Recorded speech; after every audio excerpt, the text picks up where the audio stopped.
Alors, je m'appelle Manuel Barbosa, c'est presque le nom de la cordonnerie. Je suis cordonnier, ça fait déjà quelques années. Le métier, c'est comme ça. Au début, je travaillais dans la cordonnerie, dans les fabriques de chaussures. Quand j'arrivais en Suisse, j'étais comme presque tout le monde, j'étais dans les vignes, travaillé dans les vignes. Après, j'ai dit, bon, il faut trouver un peu mon métier. Et ça, j'ai fait des stages dans l'autre cordonnerie. Je travaillais 6 ans. Après, il y a eu le moment de reprendre celle-là et c'est là que je me lançais avec tout. Une fois que les chaussures ils sont moins chères, le client il vient pas réparer, il préfère acheter, ça dépend du prix. En talon ça va, mais s'ils vont faire un ressemblage par exemple, c'est presque le prix de la nouvelle chaussure. C'est pour ça que la plupart ils le font même comme ça, ils font un talon, même un ressemblage.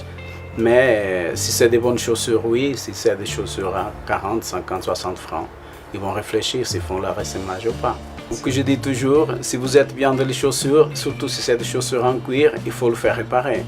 Pour que le cuir ça dure, et ça, même si on achète un paire à 100 francs, 150 francs, on peut le réparer 3, 4, 5 fois, ils sont toujours bons. Ça veut dire que le vous gaspillez 60, 70 francs pour une paire de chaussures en synthétique, on peut dire comme ça, c'est pas de cuir.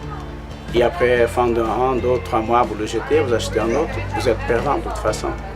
La consommation, c'est facile d'acheter, c'est vite fait, et après les autres, on ne répare même pas. Mais c'est chaussures ou n'importe quoi, le vêtement, tout, c'est pareil.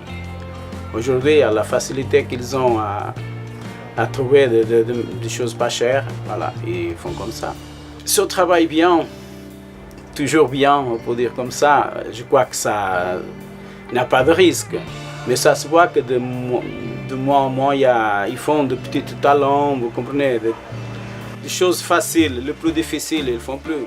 S'il y a besoin de réparer un sac, de faire des choses un peu plus difficiles, il dit non, on répare ça. C'est comme ça aussi, il faut quand même que le cordonnier qui travaille la cordonnerie, qui est sûr qu'il peut réparer beaucoup de choses, il dit non quand même. Ici, je travaille, je fais beaucoup de réparations et je sais que les autres, ils disent non.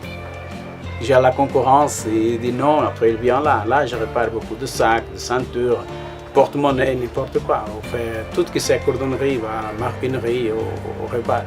J'ai un peu de tout, de toutes les classes. Vous comprenez? Il ne faut pas dire que ça y a plus que des autres.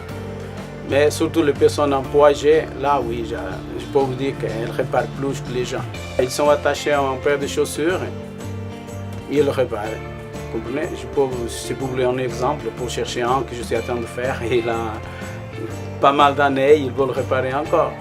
Voilà, c'est des modèles qui n'existent pas maintenant, il le répare toujours. C'est une question de regarder son portefeuille, porte-monnaie.